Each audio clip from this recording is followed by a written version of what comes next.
questo sguardo, questi occhi che aveva, queste sopracciglia, questa presenza che aveva. Un talento. Beh, era bravo perché era assurdo. Era un uomo di altri tempi. Una piccola colonna del cinema comico italiano.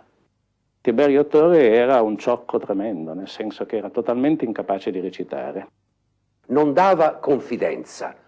Simpatico. Divertente, pazzo. Tiberio era un pallino incredibile. Era un Don Giovanni di quelli spietati. Il personaggio che io facevo nel cinema, lui era nella vita.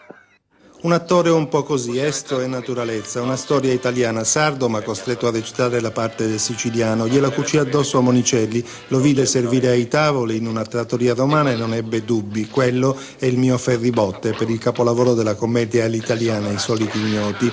E lui, Tiberio, per ringraziare, diede un suggerimento al maestro: non litighi mai con i camerieri, quelli sputano nel piatto. Da allora non risulta che Monicelli si sia mai comportato meno che bene in ristorante.